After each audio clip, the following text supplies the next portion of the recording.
acompanho a sua história, confesso que já vou abrir mão de imediato aqui, ó.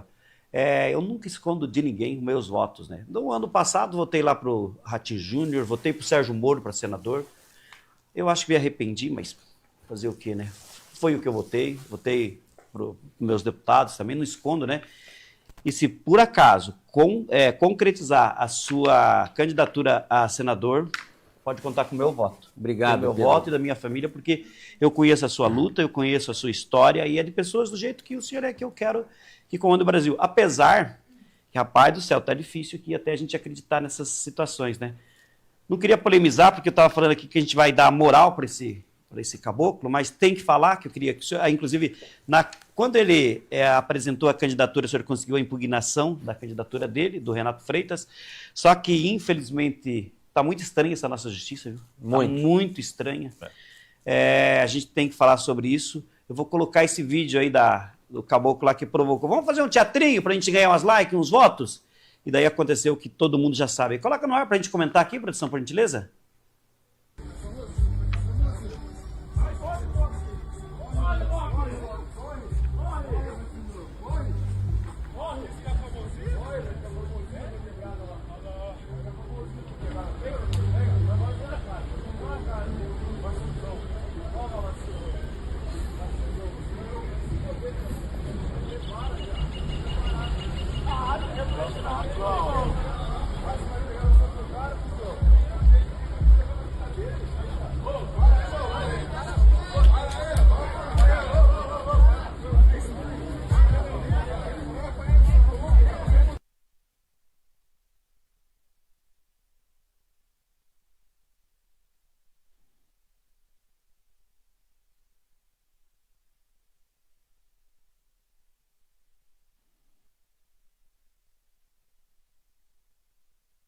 Ele fala que ele foi vítima de agressão. Quem é vítima de agressão parte para cima de outra pessoa? Olha, infelizmente, como eu estava falando aqui, deputado, até peço desculpa para o senhor para a gente atrapalhar aqui um papo que seria tão bom, né? Para falar de uma situação tão desagradável igual esse cara, porque o que ele faz tudo teatro para ganhar like. Essa é a minha opinião. É verdade. Pedro, bom dia quem está nos acompanhando. Uma alegria estar aqui com você no seu programa que é referência em toda a região metropolitana de Curitiba. É muito bom estar aqui com vocês. Olha, esse cidadão não deveria ser deputado estadual. Começa aí. Porque quando ele foi vereador, ele invadiu, gente. Ele invadiu uma igreja. Vocês vão se lembrar que ele invadiu uma igreja, estava tendo uma missa dentro da igreja, e ele simplesmente invadiu para fazer uma manifestação política. Ele foi cassado pela Câmara de Vereadores, depois tentou registrar a candidatura dele, Pedro, para deputado estadual. Como ele havia sido cassado pela Câmara, ele estava inelegível. Então eu entrei com uma ação na Justiça Eleitoral para que a Justiça Eleitoral não aceitasse o registro da candidatura dele como deputado. A Justiça Eleitoral aqui do Paraná aceitou meu pedido, deixou ele inelegível, não registrou a candidatura dele. Mas para surpresa de todos... Para surpresa de ninguém. Para ninguém. Surpresa de ninguém, na verdade. Veio o ministro Barroso e deu uma canetada dizendo que pelo fato dele ser afrodescendente, ele não deveria ser cassado. Então, ora, o que o Barroso está querendo dizer? Que a lei vale para uns e não vale para outros de acordo com a cor da pele. E aí, com isso, ele se transformou, foi eleito deputado estadual. E está toda semana causando problema na Assembleia Legislativa para o povo do Paraná. Mas não é muito estranha essa questão da cor da pele? Porque se a cor da pele fosse de direita, não valeria os mesmos direitos. Exatamente. Se fosse o Hélio Negão, nosso deputado da direita, lá do Rio de Janeiro, tenho certeza que o Barroso não teria dado essa decisão. Isso que está muito esquisito. Isso que eu, inclusive, eu tenho medo. O senhor tem medo porque o senhor também foi perseguido pela justiça. Muito. Eu respondi ao inquérito das fake news. Até hoje, você sabe disso, Pedro? Lá em 2019, primeiro ano do meu primeiro mandato, o Alexandre Moraes me incluiu no inquérito das fake news. Até hoje eu não fui nem citado. Eu fiquei sabendo pela imprensa que eu estava lá sendo investigado por divulgar fake news. Agora, quais são as fake news? Qual foi a mentira que eu divulguei? Sabe qual? Uma crítica que eu fiz ao Supremo Tribunal Federal porque eles mudaram o entendimento da prisão em segunda instância. É o único tweet, a única manifestação minha que tinha dentro do inquérito. Depois fui relator do voto impresso. Em 2021 eu fui relator do voto impresso e também respondi o inquérito por defender uma pauta que todos os políticos já debateram, que é a impressão do voto ao lado da urna eletrônica. É uma pauta legítima. Por que a gente não pode debater? Aliás, a primeira lei que foi aprovada sobre o voto impresso foi do Requião, na época que ele era senador. Só que ele não foi incluído em inquérito por defender o voto impresso. O próprio ministro aí, o amigo do Bolsonaro, amigo do Lula, né? O caboclo que o Flávio Dino, ele teve uma discussão muito forte sobre a questão do voto impresso. Ele falou que tinha sido roubado nas eleições, agora mudou tudo. Exatamente. Aliás, ontem teve uma audiência na Assembleia Legislativa, que eu participei junto com o deputado Arruda, e um dos palestrantes foi o professor Amilcar Brunazzo, que é um dos maiores especialistas nisso no Brasil inteiro. E ele, à época, foi contratado pelo então candidato Flávio Dino para fazer uma auditoria nas urnas lá no Maranhão. Só que naquela época você podia debater isso, hoje você não pode mais porque você responde ao inquérito.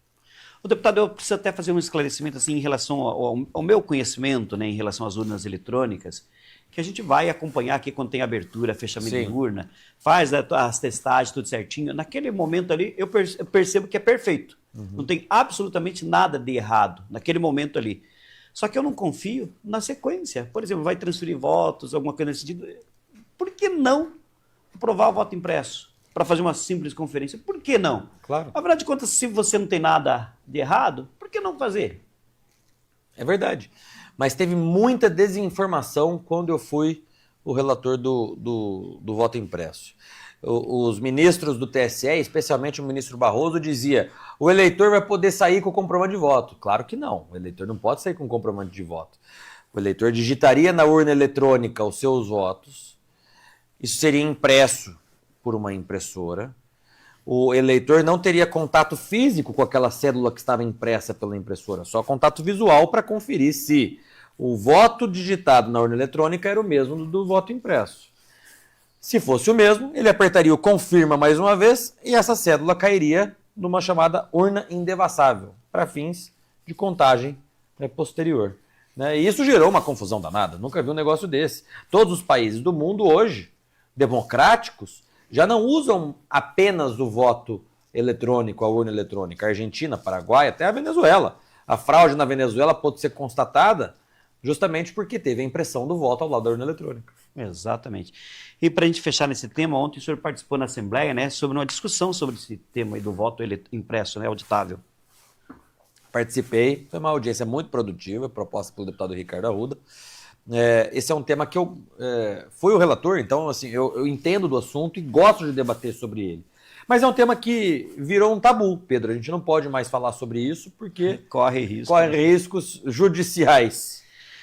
Por falar em riscos judiciais, também vou falar aqui, eu assumo a bronca aqui, que é o meu pensamento aqui. Tinha um cara que estava preso aqui em Curitiba, o sistema não tinha um candidato, porque a Lava Jato ia chegar lá em cima. Isso é fato. Ia chegar lá em cima. Ficaram com medo, descondenaram a pessoa que foi presa e julgado em todas as instâncias, com um único ministro, vai lá e fala que, olha, vão cancelar tudo a Lava Jato, você está elegível, você pode vir. Para derrotar, como fala o Barroso, o bolsonarismo. Qual que é o seu sentimento sobre isso? Porque eles tiraram uma pessoa que estava condenada, inelegível, e elegeram ele presidente, que agora quem comanda é o próprio Supremo. Quem manda no país hoje é o Supremo Tribunal Federal, justamente em parceria com o governo federal. Agora, o que estão fazendo com o Bolsonaro me dá uma revolta, uma tristeza muito grande, Pedro. Eu recebi a Michele Bolsonaro sábado passado lá em Londrina. Foi um sucesso. O evento foi um sucesso. E ela comentava comigo depois do evento, nós fomos almoçar na minha casa, ela comentava comigo que o presidente Bolsonaro tem crises de soluço o dia todo, a ponto de vomitar 4 ou 5 vezes por dia. E isso é o quê? É o psicológico. Por quê? Porque ele é vítima de uma injustiça. Não houve tentativa de golpe. Golpe foi ter tirado o Lula da cadeia e ter colocado ele na presidência da República. Exatamente. Isso é golpe. Agora, como que o presidente Bolsonaro daria um golpe se os chefes das Forças Armadas já eram os chefes indicados pelo Meu trabalho é fácil porque eu uso o ClickUp. É assim que eu acompanho todas as minhas tarefas. Eu começo Senhoras, homens e mulheres que estavam no dia 8 de janeiro sem nenhuma arma. Gente, eu fui membro da CPMI do dia 8 de janeiro.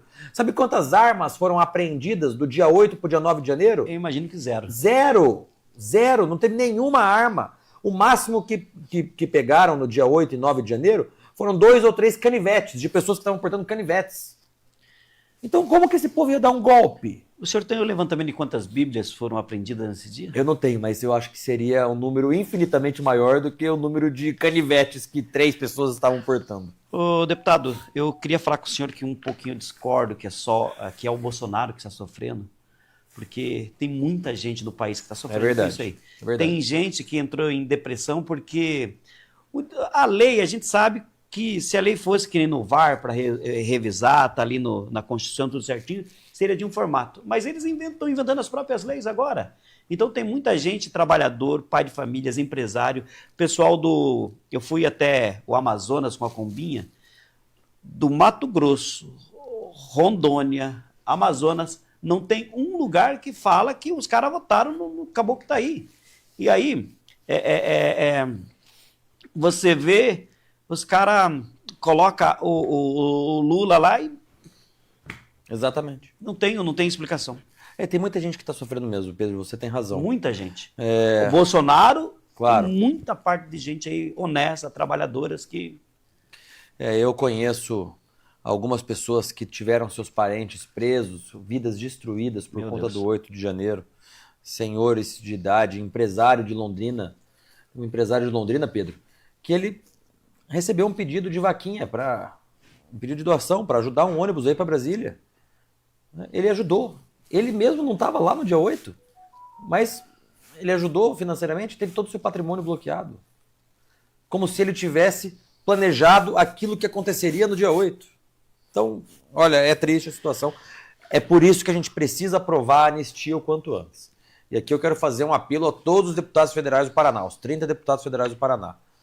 Nós precisamos aprovar a anistia. Não é justo com centenas, milhares de pessoas que estão presas injustamente com penas de 17, 18 anos de cadeia. Hoje nem um assassino pega 17, 18 anos de cadeia. Nem um estuprador pega 17, 18 anos de cadeia. Deveria pegar, sim. Agora, senhores e senhoras de idade, homens e mulheres, pais de família, que estavam lá e que não cometeram crime algum, pegar 17, 18 anos de cadeia, se destrói a vida de uma família inteira. Eu também, mais uma vez, aqui eu pedi desculpa para discordar do amigo, que eu acho que não deveria nem existir anistia. É verdade. Anistia para quando tem crime. Eu não consigo enxergar crime, então eu não consigo enxergar anistia. Acho que talvez perdoar, indenizar esse pessoal que foi lá, porque foi um grande erro. Só que eu não sei se o amigo vai concordar comigo também, que nesse exato instante está acontecendo um golpe também no país, que é o golpe do judiciário, lá do STF. 2 ministros vão se antecipar as suas decisões, aí, as suas aposentadorias, para que um novo presidente que entre, que a gente não sabe quem vai ser, se vai ser o Ratinho, eu torço para que seja o Ratinho, ou Tarcísio, que poderia nomear 2 ministros, né? Estão tirando esse direito e colocando 2 novos ministros que tem lá, como o Dino fala, os comunistas. Eu espero que o Senado Federal não aprove os nomes indicados pelo presidente Lula. Vai ser uma surpresa se o Senado rejeitar. Porque o histórico do Senado é de aprovar todos os nomes, né? Agora, existe uma pressão popular se iniciando para que o Senado rejeite esses nomes. Vamos ver. Mas baseado na questão do Senado, daí eu tenho que levantar aqui a questão do nosso Senado. Como é fraco esses senadores. Com todo respeito aos senadores, isso não é de hoje.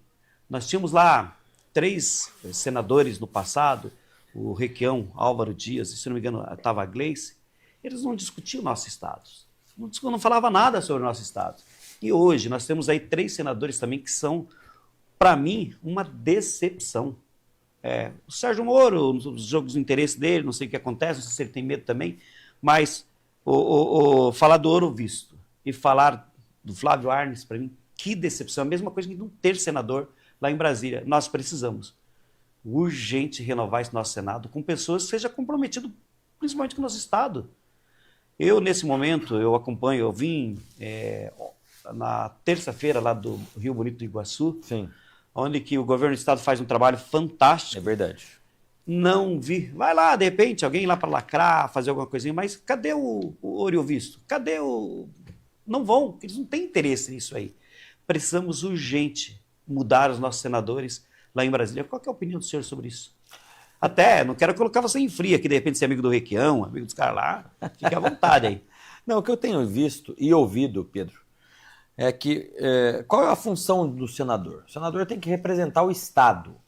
Além de representar as pessoas, os eleitores do seu Estado, ele representa e defende o Estado. Então tem que estar lá em Brasília defendendo os interesses do Estado do Paraná. Eu não vejo isso acontecer.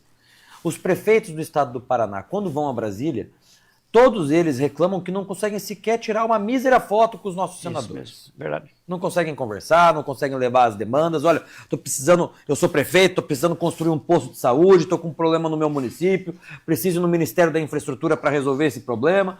Não conseguem nem tirar uma foto, quem dirá resolver os problemas da sua cidade. Então eu acho que a gente já faz alguns anos que o Estado do Paraná precisa ter senadores que tenham a mesma energia para defender o Estado do Paraná que o governador Ratinho teve no governo nesses últimos 7, 8 anos. Porque nós tivemos Requião e Gleisi senadores em 2010. Olha que desastre. Desastre. Olha que desastre. Depois, nós tivemos agora essa atual composição. Não tenho nada contra. O Flávio Arnes faz um trabalho muito bacana com a paz, principalmente com as entidades assistenciais. Mas nós precisamos renovar. Precisamos a gente jovem que tem energia, capacidade de defender os interesses do povo e do Estado do Paraná. Exatamente. Eu acompanho essa questão do Flávio Arnes, realmente, né? As APAES é um trabalho fantástico, mas eu acho que foi importante de um senador, é muito pífio a participação dele. Tem muitas decisões importantes do Brasil que ele lava as mãos. E o Senado Federal é a Casa da República que pode corrigir todos esses problemas que nós estávamos discutindo agora. Esse ativismo judicial, esse problema que envolve hoje com os nomes indicados pelo Supremo Tribunal Federal, tudo isso passa pelo Senado. Se o Senado quisesse, já teria colocado o Supremo Tribunal Federal dentro das 4 linhas. Mas o Senado deixa a Deus dará. Muitos porque tem rabo preso, outros porque não tem coragem. Falar um pouquinho da minha admiração para o nosso convidado de hoje, é porque além do trabalho bem sério que faz, eu observo que não está envolvido nessas polêmicas, não entra em bola dividida, não entra em coisas erradas aí. Então, quero aqui expressar mais uma vez a minha admiração ao teu trabalho. Pedro. Pelo seguinte, hoje, nesse exato momento, tem muitos lacradores da internet. Eu vejo seu trabalho sério, não lacrar a internet. Então, esse é um diferencial muito grande que eu acompanho no seu mandato aí. Como que está o trabalho lá em Brasília, deputado, na Câmara Federal? Olha, Pedro, eu estou hoje como presidente da Comissão de Relações Exteriores e Defesa Nacional. A pauta do momento do Brasil é a pauta da segurança pública. Todos nós vimos, acompanhamos aquilo que aconteceu no Rio de Janeiro. A segurança pública é uma questão que afeta cada um de nós, independente da classe social, independente da cor de pele, independente da religião, independente de qualquer coisa, a segurança é algo que afeta cada um de nós. Então, a comissão que eu estou como presidente na Câmara é a Comissão de Relações Exteriores e Defesa Nacional. Então eu quero anunciar aqui no teu programa, em primeira mão, que na primeira quinzena de dezembro, eu aprovei um requerimento já há 2 semanas atrás na comissão, para que a gente possa fazer uma vistoria em loco lá em Guaíra. Então estou anunciando aqui em primeira mão que a Comissão de Defesa Nacional da Câmara dos Deputados, que eu sou o presidente, nós vamos vistoriar as áreas indígenas de Guaíra. Para quem está nos acompanhando, entender. Guaíra fica na divisa com o estado, com o Paraguai. Mato Grosso. Mato Grosso. Do lado do Salto del Guairá, do outro Mundo Novo e assim vai. E nós estamos com muito problema de segurança. E pertinho de Guaíra ali a minha cidade, lá que é Terra Roxa. Onde Terra Roxa, do lado. Aí temos ali também o Marechal Cândido Rondon. Todo aquele lugar maravilhoso ali. Então, ali está com muitos problemas envolvendo terras indígenas. Muitas denúncias de que traficantes de drogas do estado do Paraguai têm usado as terras indígenas do lado brasileiro como uma região sem lei. para transportar drogas, armas. Então nós vamos lá vistoriar, com todo o apoio logístico, inclusive da segurança da Câmara dos Deputados, da Polícia Militar do Estado do Paraná, na pessoa do Coronel Hudson. Como é terra indígena, tem todo aquele debate de só a FUNAI que pode entrar lá, só a FUNAI que pode fiscalizar. E essas áreas estão virando áreas sem lei. Ouvi dizer, inclusive, que tem até plantação de maconha. Não pode acontecer um negócio desse. Isso pode ser verificado em loco se tiver autorização para entrar lá. Exatamente. É o que nós vamos fazer. E eu vou até confessar um particular sobre aquela região lá. É como eu tenho a minha combinha, né? Que eu saio passear e que eu não sou besta nem nada, né? Tem um local de camping lá em Guaíra que é maravilhoso, que é sensacional. É mesmo? Não conhecia. Mas é maravilhoso. Sensacional. Lá fica bem do lado do Rio Iguaçu, do Rio Paraná, né? Rio Iguaçu é aqui. E ali uma tranquilidade muito boa, né? Só que você fica sempre preocupado com a sua segurança, né? Eu dei uma passadinha no Paraguai, daí encontrei um atleticano, um paraguaio que é torcedor do Atlético Paranaense, fanático. Ele falou: Pedro, quer ficar aqui na frente da minha loja, aqui no Paraguai? Pode dormir aqui, tem câmera, eu cuido. Então no Paraguai a segurança está melhor do que... Está melhor do que... Eu vivi para ver isso, falar que bebida falsificada é no Brasil e do Paraguai é original. E se a segurança é melhor do Paraguai do que... É porque lá, acho que tem um... Bom, é outro assunto, né? Vamos deixar para lá. Poderíamos comentar um pouquinho, deputado, aproveitar a sua presença aqui, falar da situação do ex-presidente, do eterno presidente Jair Bolsonaro. Qual que é a situação dele verdadeira agora? O senhor tem contato com ele? Como é que está? Eu tenho falado quase que diariamente com a família dele, principalmente com o Flávio. A Michelle, como eu disse, esteve em Londrina na última semana. Eu já protocolei ao ministro Alexandre de Moraes um pedido para visitar o presidente Bolsonaro. Até agora não foi autorizado, também não foi desautorizado, mas está sob análise do ministro. Inclusive, se esse vídeo chegar ao ministro Alexandre de Moraes, ministro, por favor, me deixe visitar o meu amigo Jair Bolsonaro. Porque já faz 40 dias que eu pedi, até hoje não tive resposta. Mas as informações que eu tenho, Pedro, é que a saúde do presidente não está... ele é um homem muito forte e corajoso, né? Mas a saúde dele, obviamente, é debilitada. Ele passou por um processo cirúrgico um pouco antes de ser decretada a sua prisão domiciliar. Um processo de cirurgia que durou 13 horas, 14 horas de cirurgia, decorrente da facada que ele levou em 2018. Então, o presidente Bolsonaro já tem 71 anos de idade, não é mais um jovem. E diante de tanta injustiça, de tanta sacanagem que estão fazendo com ele, é claro que a saúde fica debilitada, o psicológico fica fraco. Se nada disso estivesse acontecendo, ele estaria nas ruas, andando pelo país, arrastando multidões, como ele sempre fez. É uma grande injustiça isso que estão fazendo com o presidente Bolsonaro. Até inclusive, né? Às vezes eu sinto muita vergonha do presidente que a gente tem hoje, né? Sim. O presidente Lula, ele fala que é fake news, que não viu sangue, que...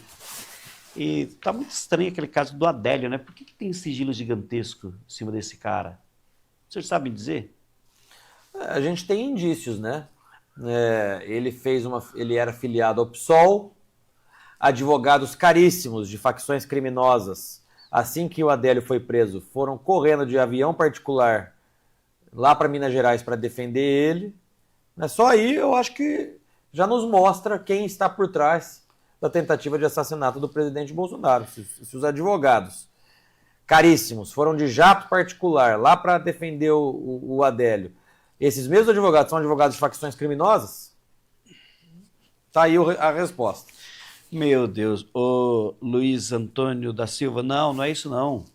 Não é isso não. Ele manda aqui uma pergunta, perguntando se eu sei a diferença de um petista do bolsonarista, de um petista, de um cara do PSOL.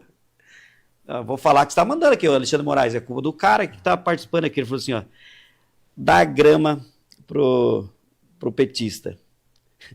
Se ele fumar é porque ele é petista, é maconheiro. E se comer... Não, se fumar, ele é pessoal. Se comer, é petista, meu Deus do céu. Mas vocês são maldosos, hein, gente? Meu Deus do céu. Ó, não estou falando nada aqui não, viu, gente? Só estou lendo o comentário aqui do nosso telespectador aqui. Bom, gente, são 8h15. Se quiserem mandar pergunta, fique à vontade. Nós estamos aqui recebendo hoje uma das figuras mais importantes da política paranaense. O senhor é londrinense? De Londrina, nascido em Londrina. Eu quero falar que estou muito feliz com o Londrina, que tem um dos melhores hinos de futebol do Brasil, né?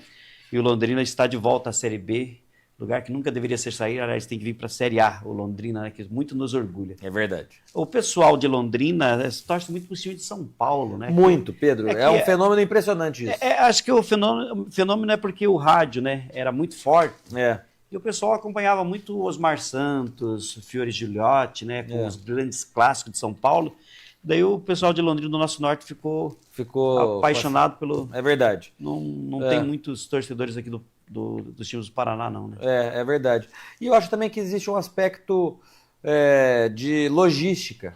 Porque por muitos anos era mais fácil você ir de Londrina a São Paulo do que de Londrina a Curitiba, porque a rodovia não era duplicada de Londrina a Curitiba. Agora, com o governador Ratinho, a rodovia está 100%, quase 100%, 90% duplicada. Já para São Paulo se pega Castelo Branco, pista tripla, né? Então eu acho que por essa questão logística, muitos cidadãos de Londrina acabavam tendo mais ligação com São Paulo do que com a nossa própria capital, que é Curitiba, e com os times da nossa capital. Perfeito. Eu quero dizer que eu, como paranaense, que eu sou 100% dos nossos times. Eu também. Não tenho problema nenhum se o Curitiba for campeão brasileiro, né? Que tá deixando escapar, viu? O Atlético aí, que é o meu time de coração aqui, tá chegando, acho que se classifica, então estão bem felizes com toda essa situação. Governador, se for benção que pegue, né? Eu queria comentar sobre o nosso estado rapidamente. Parece que o nosso estado é uma ilha, parece que aqui tudo dá certo. Sim. Eu sei, né, que está sobrando dinheiro aí, foi vendido algumas estatais, que na minha opinião é isso que tinha que fazer mesmo, né? A ponte de Guaratuba, teve um juiz que falou assim que não poderia dar autorização lá atrás para construir porque ia extinguir as formigas das cabeças quadradas. E o povo que... Só que hoje, graças a Deus, a obra está acontecendo, muitas obras em todos os lugares, saindo muitos recursos. Nós estamos vivendo uma realidade diferente do nosso estado. Que bom se assim fosse o Brasil inteiro, né? Eu até disse isso esses dias no evento que nós tivemos aqui no Madalosso, em Curitiba, do governador com os 399 prefeitos. Eu estive presente lá. Você estava junto lá, inclusive. E eu disse para todo mundo que estava lá no microfone, nós temos dois cenários hoje. O cenário de Brasília, um cenário caótico, de contas públicas completamente estouradas. O presidente Bolsonaro entregou as estatais dando lucro, agora as estatais estão dando prejuízo. A Itaipu, vamos falar de Itaipu, Pedro, que está aqui no nosso estado do Paraná, um patrimônio do estado do Paraná. A Itaipu nunca deu prejuízo, não tem como dar prejuízo. Mesmo nas gestões passadas do PT, nunca deu prejuízo. Agora a Itaipu está dando prejuízo. Atrasaram recentemente a folha de pagamento, ficaram 10 dias sem pagar os funcionários. Meu Deus, como assim? Porque só pode ser, do PT. Mandaram lá 2 bi para a COP e para o Paraná nada. 2 bi para a COP. Então, o cenário de Brasília é esse cenário completamente devastador. Agora, completamente diferente é o cenário do estado do Paraná. Índices excelentes da economia. Todos os prefeitos estão realizando os sonhos de suas cidades, porque os prefeitos estão recebendo muito dinheiro do governo do estado para construir escola, para construir posto de saúde. Nós temos o IPVA mais barato do Brasil. Os índices de segurança pública são excelentes. Então, são dois cenários completamente diferentes. O cenário de Brasília e o cenário do estado do Paraná. E claro, o governador tem feito um excelente trabalho, os seus secretários, os deputados, estamos todos unidos em prol do nosso estado do Paraná, mas o povo do Paraná também ajuda muito. O povo do Paraná é um povo trabalhador, ordeiro, povo que defende a família, que quer o melhor para o seu estado. Então tudo isso ajuda. Aqui no Paraná, a gente observa que nosso povo... Um povo maravilhoso. Nosso estado aqui é algo sensacional. E o povo do Paraná não aceita o PT. Isso por si só já faz o povo ser muito produtivo.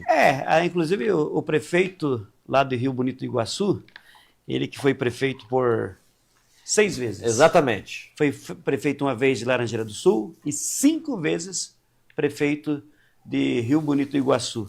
Ele já tinha parado já. Só que daí começaram a provocar lá na cidade, porque o ex-prefeito, não sei o que, ele falou, então quer saber de uma coisa? Tô quietinho, vou disputar a eleição. Fez 2-1, ganhou a eleição lá. Um abraço ao prefeito César Bovino, prefeito de Rio Branco. O sonho dele era entregar uma cidade bonita, né? Que esse é o segundo mandato dele, né? Só que as coisas de Deus, do destino, a gente não entende, né? Aliás, amanhã nós temos um especial muito bacana aqui de Rio Bonito do Iguaçu. Produção, por gentileza, pega aquela foto, aquela imagem de frente da Câmara lá de Rio Bonito do Iguaçu. A frase que ficou lá, eu queria compartilhar essa imagem com o senhor aqui, a frase que ficou, a Câmara Municipal de Rio Bonito do Iguaçu. Veio, destruiu toda a Câmara. Ficou uma frase na frente. Você já viu aquela frase? Eu vi. Não? Ficou uma frase que eu estive lá pessoalmente. Até impactado com aquela frase lá, sabe? Quero mandar um abraço lá para o Nene que está lá coordenando, junto com o governo do estado, todas essas questões. Um abraço ao meu amigo Guto Silva, que daqui a pouquinho participa do nosso programa também, está chegando lá em Rio Bonito do Iguaçu. E todos os voluntariados lá que fazem um trabalho fenomenal. Tem a imagem aí, produção, para mim? Então tá. Ô Pedro, eu fiquei impressionado com o número de voluntários lá em Rio Branco. Eu também. Rio Branco do Iguaçu. Tem os legendários, que é algo sensacional. Os legendários. O povo do Paraná, de todas as cidades ali do entorno. Teve uns caboclos locais lá que quiseram fazer uma confusão da seguinte forma. Está chegando doação de todos os lados.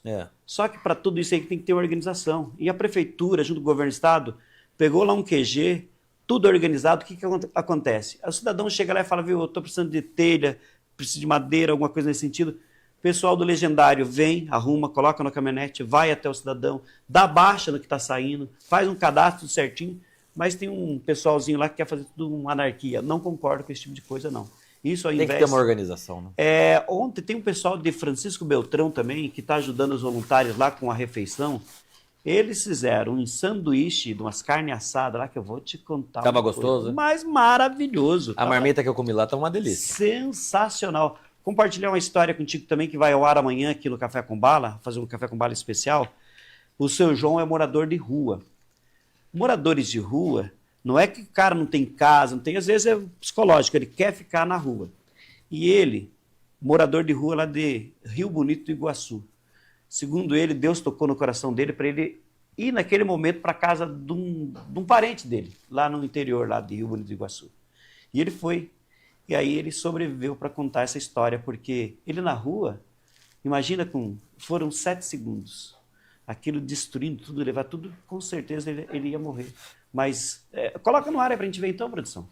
Olha lá, olha a frase, ó. Para na frase aí agora. Dá uma paradinha aí, produção. Aí, congela a imagem aqui. Olha o que está escrito lá. Amar o Iguaçu.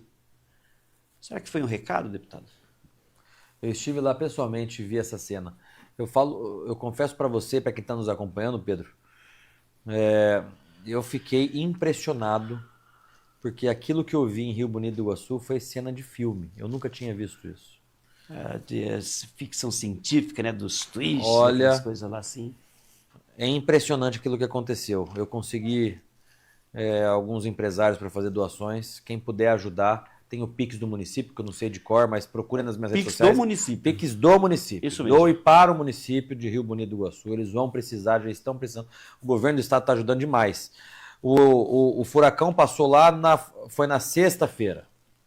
Isso. Sexta-feira. 18 horas e alguns segundos. Exatamente. No sábado eu estava recebendo a primeira-dama Michele Bolsonaro em Londrina. Eu fui para lá na terça-feira.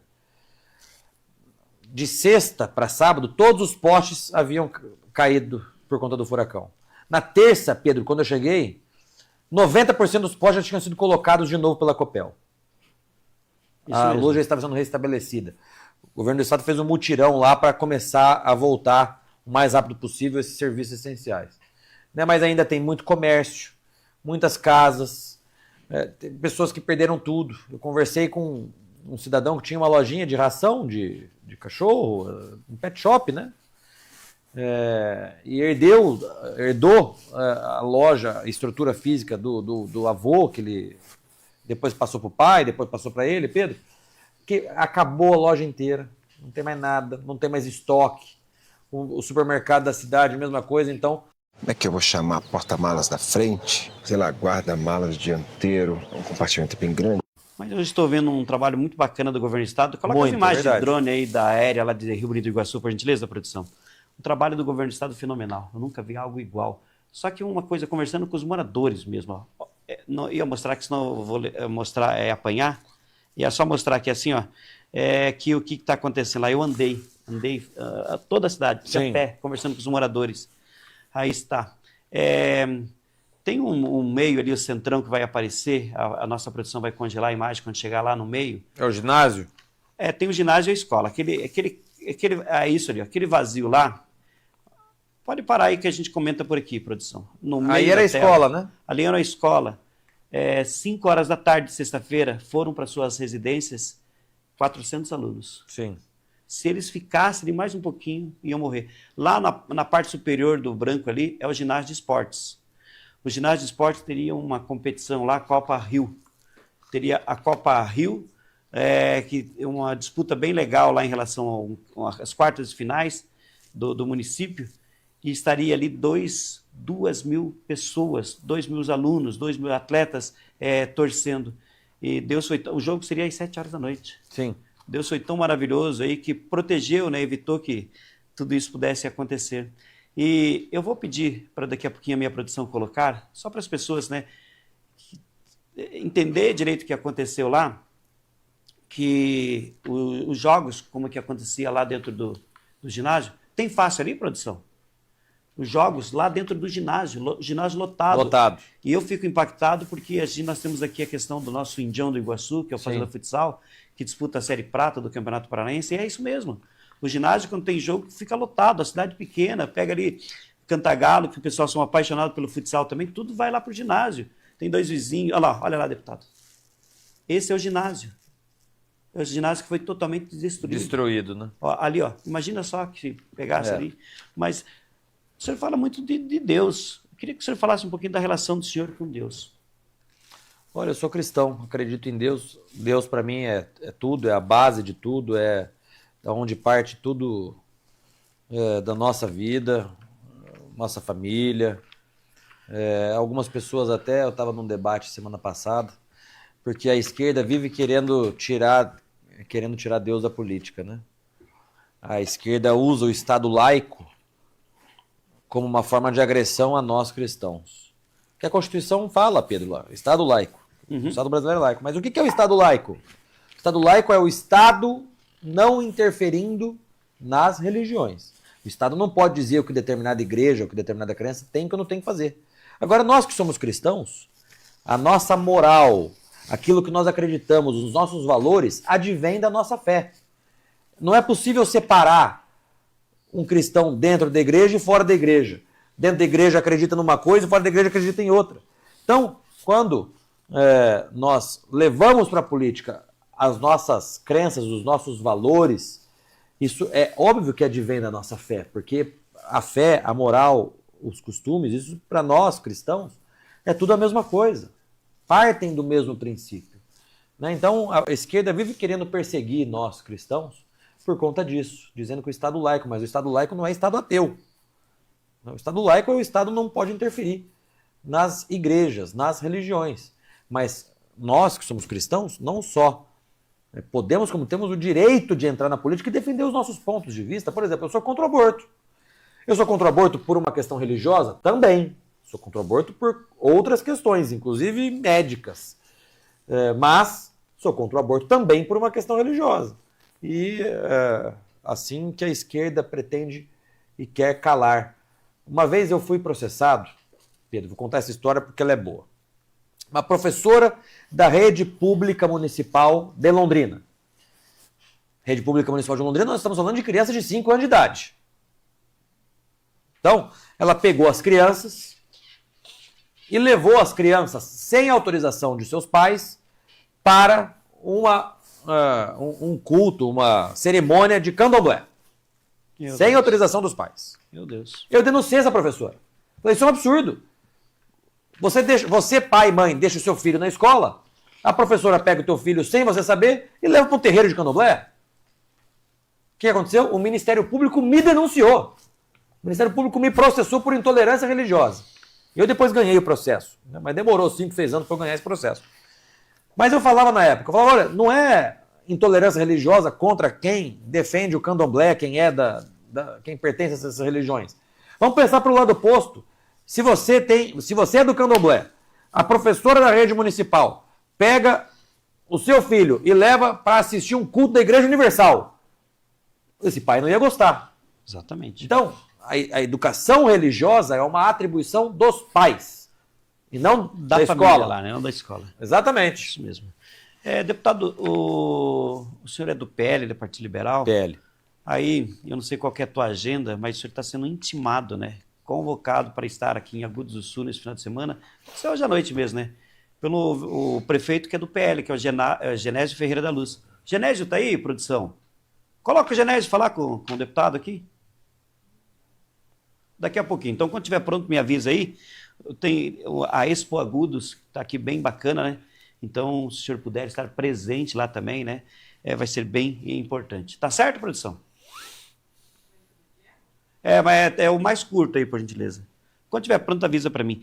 Como é que está a corrida para o Senado? Eu sei que o seu nome está muito forte, né? Acompanhando aí os institutos de pesquisa, eu vou falar. Tem alguns que eu confio. Sim. Eu vejo que é sério. Tem outros aí que eu vou te contar uma coisa. Tem alguns institutos de pesquisa que eu não sei para que serve. O Lula espirra. Com esse espirro do Lula, ele aumentou. Não sei para que isso. É verdade. E quando era o Bolsonaro que estava na presidência, todo dia, Bolsonaro falava que o Bolsonaro está caindo, para já convencer a pessoal. Nada me tira da cabeça que... Bom, é que essa mídia podre que está aí, eu vou te contar uma coisa. Como que está essa questão da corrida do Senado? O Genésio quer falar? Então, por gentileza, prefeito, convida aqui o nosso convidado para estar presente na sua cidade. Vai lá. Fala, meu companheiro, do nosso PLzão de Direito, Felipe Barros, prefeito Genésio Ferreira de Agudos, do PL. Uma festa linda aí, iniciando hoje, dia 19, até o dia 23. Conto com a tua presença aí. Tamo junto. Agora não tem como não ir, hein? Agora eu vou ter que ir. Depois dessa intimada. Ele ficou muito feliz de saber que você estava aqui, está aqui junto comigo, né? Então ele fez questão, né? Agudos do Sul, que a gente tem uma liderança muito grande lá. Verdade. Comandada por um grande amigo meu, que é o Amarildo, que ele tem uma representação tão forte na região, toda a região aqui da região metropolitana. Ia falar da Ansulep, mas era Ansulep. É região metropolitana, lideranças, conhecimento com prefeitos, conhecimento com vereadores, conhecimento com companheiros que o Amarildo não deixa para trás. É então, verdade. você tem um grande amigo, então tem que ir lá dar um abraço nele lá em Agudos do Sul. Eu tenho que passar lá. Depois dessa intimada, como que eu não vou, né, tem Pedro? como, tem que ir sim. Como é que tá a corrida para o Senado? Eu estou animado, Pedro, porque a minha pré-candidatura ao Senado não é simplesmente uma vontade minha, um ego pessoal meu. Pelo contrário, por onde eu tenho andado pelo estado do Paraná, o povo tem falado, Felipe, nós queremos você no Senado. Aquelas pessoas que têm acompanhado meu trabalho desde quando eu era vereador em Londrina, depois do meu primeiro mandato como deputado, agora no meu segundo mandato, essas pessoas que têm acompanhado meu trabalho, que acompanham meu trabalho, falam para mim, Felipe, precisa de pessoas aguerridas como você lá em Brasília. Então, assim, a minha pré-candidatura ao Senado, que foi avalizada pelo presidente Bolsonaro, que veio aqui, falou para o governador Ratinho, que foi avalizada pelo próprio governador Ratinho, é uma junção de tudo isso, do trabalho que eu tenho feito em Brasília, da necessidade de nós termos senadores aguerridos lá em Brasília, do próprio povo do Paraná que sabe, que tem a consciência de que nós precisamos renovar o nosso Senado Federal e, claro, daquilo que o próprio presidente Bolsonaro e o governador Ratinho têm dito, né, da importância de nós termos senadores para defender o estado do Paraná. Então, estou muito animado, estou rodando bastante o estado, confesso que rodei ali a região oeste, sudoeste, agora vou ficar mais tempo aqui na região metropolitana de Curitiba, litoral, Campos Gerais, e eu estou muito animado porque tenho ouvido esse feedback das pessoas e do povo do Paraná. A Érica Loretti, ela fala assim, meu candidato ao Senado é Felipe Barros. Obrigado, Érica, um beijo. Obrigado aí pela participação junto com a gente aqui. Você também pode participar, mandar as perguntas aqui também pelos nossos comentários que está chegando aqui, tá? Para mim, ainda a gente falar aqui sobre a organização do PL no Paraná.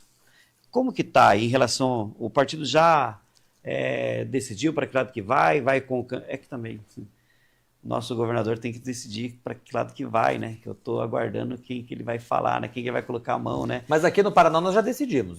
Nós fazemos parte do grupo do governador Ratinho e nós vamos com ele. Pois é. Nós queremos a continuidade do governador Ratinho. Porque do grupo do governador Ratinho, que tem sido um excelente governador. Eu imagino duas pessoas fantásticas, né? Queridas, que eu confesso que nessa eu estou dividido, eu não sei para que lado que eu vou. Eu não sei se eu vou junto com o Alexandre Cury ou se eu vou junto com o Guto Silva, porque são duas pessoas maravilhosas. São muito bons. Mas eu vou também com qual que o governador falar, o nosso candidato é esse, e é isso que a gente precisa, porque essa união, esse avanço que o Estado está tendo nesse momento, não podemos perder de jeito nenhum. Não podemos perder nem arriscar isso. E eu falei agora há pouco, né? Eu confessei, eu votei no Sérgio Moro, mas eu confesso para você que eu tenho muito medo do Sérgio Moro ser nosso governador, porque Eu acho que o Estado está numa crescente tão bacana que esse trabalho bom tem que continuar. Tem que continuar. A gente vê os índices do Estado do Paraná, como a gente estava falando, a gestão que o governador Ratinho Júnior fez, todo o recurso que está encaminhando para os municípios, o menor IPVA do Brasil inteiro. Então, tudo isso faz com que o Paraná hoje seja referência nacional. Motivo pelo qual, se você fizer uma pesquisa hoje, uma pesquisa séria, e perguntar se o povo do Paraná quer continuidade do governador Ratinho, do grupo do governador Ratinho, ou quer mudança, 95% do povo do Paraná vai falar que quer continuidade. O senhor enxerga que o Ratinho Júnior é o nosso candidato a presidente da República? Eu tenho defendido, Pedro, que nós que somos da direita, junto com a centro-direita, nós precisamos estar unidos para a eleição nacional do ano que vem. Nós não podemos correr o risco de fragmentar os votos da direita e do centro-direita, porque isso permite que o Lula ganhe a eleição. Então, nós temos aí governador Ratinho, que seria um excelente candidato a presidente, nós temos o Tarcísio, nós temos o Caiado, nós temos o Zema, nós temos o Flávio Bolsonaro, Michele Bolsonaro, Eduardo Bolsonaro, tudo isso, agora tá uma confusão danada, né? Um cutuca outro, que cutuca um, que cutuca outro. Eu tenho falado para todo mundo, gente, é hora de nós pensarmos no Brasil, deixarmos muitas vezes as nossas divergências para um segundo momento, estarmos todos juntos e unidos para a gente derrotar o PT nas eleições nacionais do ano que vem. O meu trabalho lá em Brasília tem sido esse. Como que o senhor explica esse fenômeno? Porque o PT, hoje, com a ajuda da mídia, do sistema, da máquina que está aí, poderia dar um desastre mais uma vez, o Lula ser eleito. Mas o PT não consegue eleger, não está conseguindo eleger vereador. Aqui no Paraná mesmo. O PT elegeu 3 prefeituras. Nós temos 399 prefeituras, cidades, municípios. Das 399, o PT só elegeu 3. É por isso que eu acho que se nós estivermos juntos, unidos, a direita com a centro-direita ano que vem, nós ganharemos a eleição. E digo mais, se esse cenário se desenhar, todos nós estarmos juntos, unidos, eu acho que o Lula nem candidato é. A mesma opinião minha. Essa organização, no caso, assim, da União, porque teve uns isentões aí, de um grupo aí que, nem esse, nem aquele, daí tá bom, nem esse, nem aquele. Entregaram por Lula. Entregou o nosso país aí para desgraça que está aí, infelizmente. Essa questão de isenção você não pode acontecer, você tem que tomar oposição. Claro. Não pode ficar em cima do muro. Não pode ficar em cima do muro. Como diz na Bíblia, o muro é do capeta. Né? Então tome uma posição. Porque é aquela questão, né? Tem esse, tem aquele, um dos dois tem que escolher. Eu sempre digo para as pessoas, quem está na vida pública tem que se posicionar. As pessoas podem eventualmente discordar de mim, isso é normal, faz parte da democracia, né, Pedro? Felipe, eu concordo com isso que você está falando, mas não concordo com aquilo. Mas eu tenho a obrigação de dizer para o povo aquilo que eu penso, aquilo que eu defendo, as minhas bandeiras. Não dá para ficar em cima do muro, não dá para não ter posição. Meu Deus do céu. Gente, eu vou esclarecer aqui, não sou filiado a partido nenhum. Mas se quiser, já filiamos no PL. Não quero. Sou muito feliz aqui no meu lugar. Acho que os comunicadores deveriam ficar na comunicação, não na política. Cada um faz... Eu não sou filiado a partido político, mas tem mais um prefeito do PL que está querendo falar aqui. Vamos ver aqui, vamos analisar. Dr. Gustavo Botogoski, de Araucária, muito bom dia para o senhor. Muito obrigado pelo carinho da audiência, muito obrigado pela lealdade aí. E está mandando um abraço aqui para o Felipe. Um abraço. Que é do PL, tá? PL, claro. Daí tem outro maluco aqui, esse cara é gente boa demais, que é o meu amigo Mostarda, prefeito de Contenda, também nos acompanhando aqui. Muito obrigado aí pelo canal da audiência. Está de folga hoje, né, prefeito? Depois de um festão bonito que aconteceu na cidade. Muito obrigado. Olha, aqui como é que é o nome dela? A Érica, ela pergunta o seguinte... perguntou sobre os recentes envolvimentos da esquerda, desse caso da professora da escola, também da questão da briga na rua aí. Como que o senhor analisa tudo isso? Porque, Marildo, professora Ângela lá da sua cidade, lá de Tijuca do Sul, meu Deus do céu. Eu fico imaginando um filho meu estudando com a professora dessa, que faz a apologia a como usar uma droga. Qual que é o seu pensamento sobre isso? Esse é o caso da vereadora aqui de Curitiba, inclusive, a Ângela, tem que ser caçada. Inadmissível isso. Se fosse um país mais sério, até da questão da escola, né? Poderia. Se a gente tivesse um país sério, ela não seria apenas caçada, seria presa. Infelizmente. E daí, ganha na hora lá uma liminar, alguma coisa nesse sentido. Eu vou te contar uma coisa. Tipo Kuzma, bom dia, um abraço, vamos colocar a lei aí em Curitiba aí. O meu amigo Mauro Bobato, que é aqui do nosso lado, aqui, está acompanhando, está em casa hoje, né, aqui no Bará. Faltou açúcar no café aqui, Mauro. Vou dar um pulinho aí, pegar um açúcar aí. Aqui o padre Miguel Felipe, ele fala assim, Felipe Barros tem feito um trabalho aí sensacional. E também é coerente para defender aí os valores que nós precisamos. Obrigado, padre. Muito obrigado. Então, tem mais gente aqui junto com a gente, mandando as mensagens, fiquem à vontade. Se inclusive a nossa produção conseguir colocar no ar também as perguntas, pode colocar, não tem problema nenhum. E o deputado aqui que lute para responder aqui. Né? Deixa com nós, manda as perguntas que a gente responde. Meu amigo, falei lá do prefeito Gustavo Botogoski, aqui um grande amigo, 3.500 votos em Araucária, hein, Wagner? Meu Deus do céu, para vereador! Isso que é a sua segunda eleição.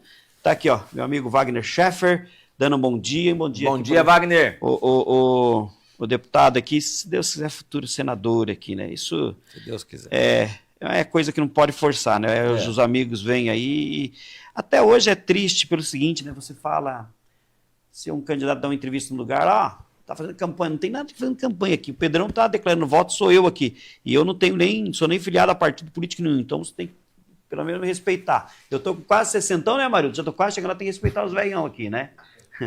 Ô, deputado, como que tá a sua relação com os municípios da região metropolitana aqui? Aqui na região metropolitana tem uma situação bem bacana aqui, né? Como é que tá?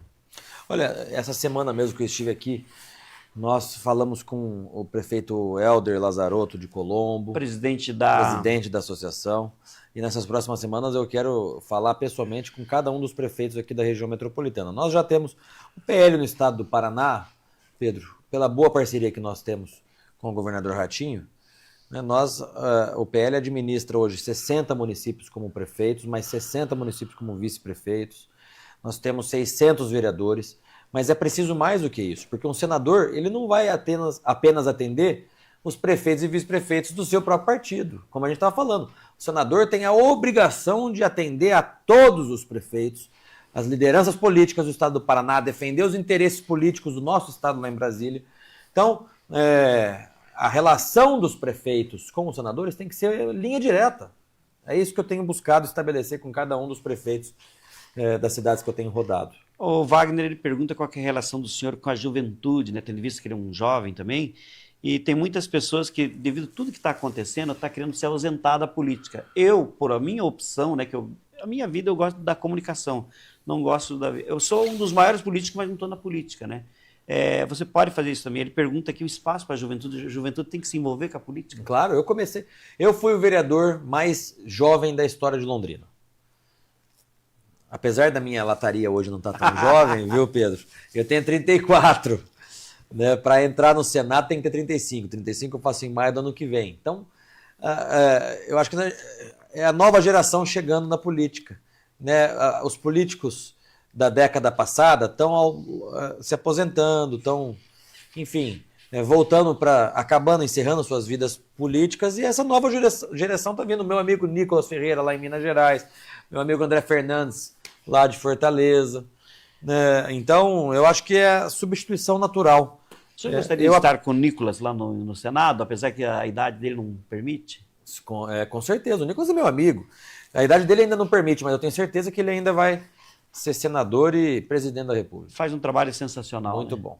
E aí, odiado pela... O maior comunicador hoje que nós temos. E consegue, né, transmitir bem a mensagem, né? Você sabe que entre o primeiro e o segundo turno das eleições de 2022, eu, o Nicolas e o André, nós viajamos por todas as capitais do Nordeste do estado do Paraná, fazendo eventos com jovens. Todas as capitais, sem exceção. Começamos em Salvador e fomos subindo. Fizemos eventos em todas as capitais dos estados do Nordeste entre o primeiro e o segundo turno das eleições de 2022 para virar voto para o presidente Bolsonaro. É justamente por isso que se fala com propriedade, né, das questões do Brasil, né? Sim. Uma das coisas eu falei que eu fui até o Amazonas, né, com a minha combinha, conversando com a população também, mas a gente vê Nordeste, tem muita gente no Nordeste também que já virou a chavinha, já conseguiu entender. Com certeza. Porque as redes sociais que estão aí, ela veio para atrapalhar e veio para ajudar muito. muita juventude que tem a mente aberta conseguiu entender o que está acontecendo no nosso Brasil.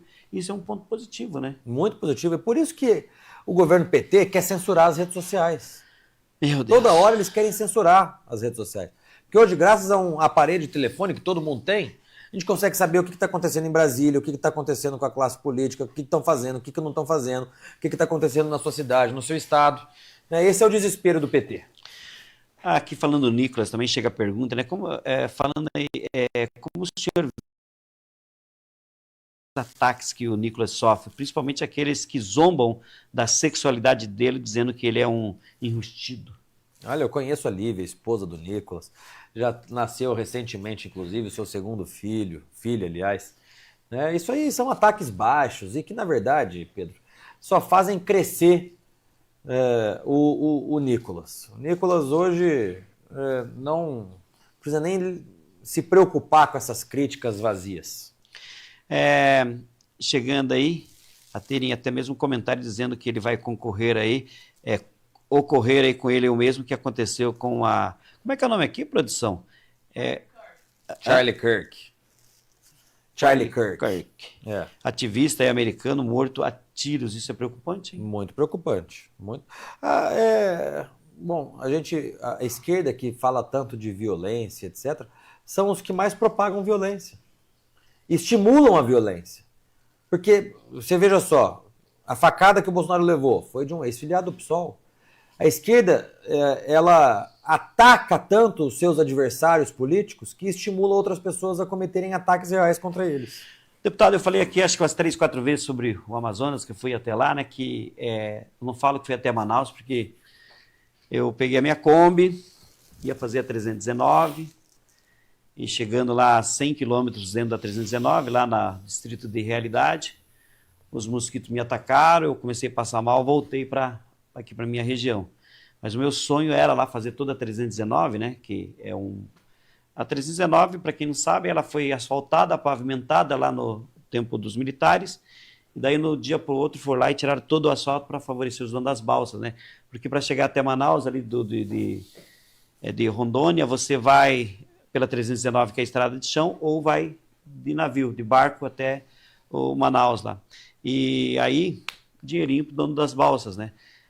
A Marina fala que, porque a gente tem que proteger o meio ambiente, é totalmente contra essa obra. Se eu não me engano, o Amazonas é 1% da mata que tem no mundo. Como que o senhor vê essa questão aí de ambiental? Nós precisamos preservar, sim, mas fazem muita politicagem com tudo isso, né? Não, a Marina é uma das piores políticas um desastre do Brasil, da natureza. Porque ela coloca para dentro do seu ministério pessoas ligadas a ONGs internacionais que não querem o desenvolvimento do Brasil. Ela, em vez de pensar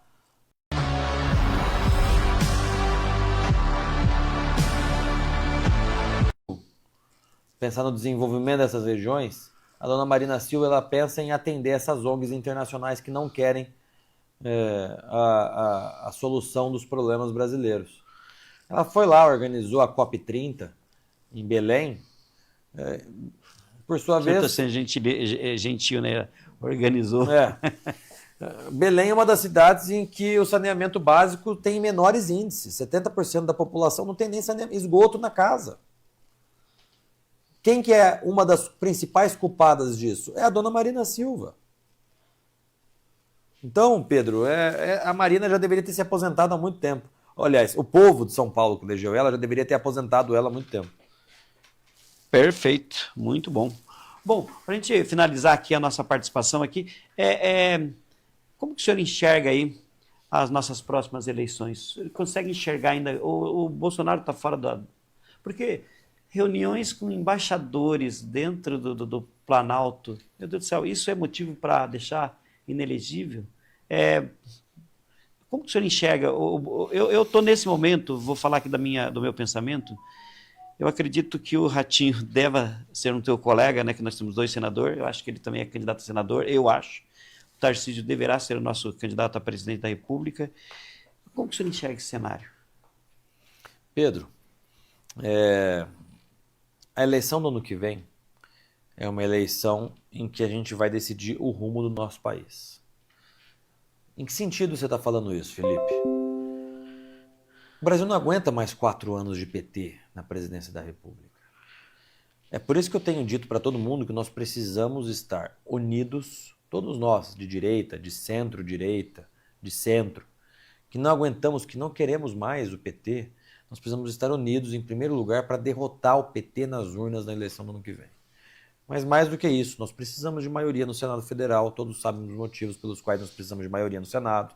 Nós precisamos recolocar nos trilhos algumas instituições brasileiras, como o próprio Supremo Tribunal Federal.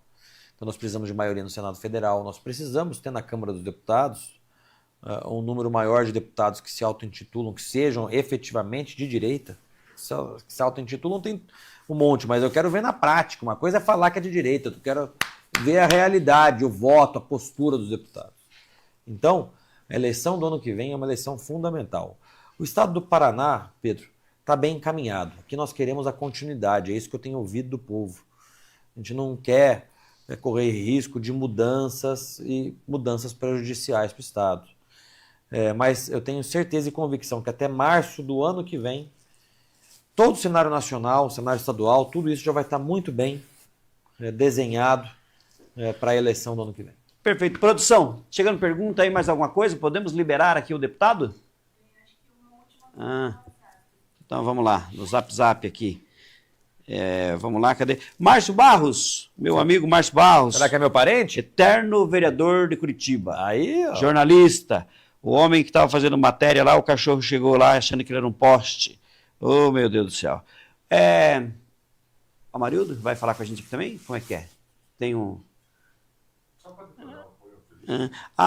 é a questão dos microfones aqui. O Amarildo fechado com o Felipe Barros. Com certeza.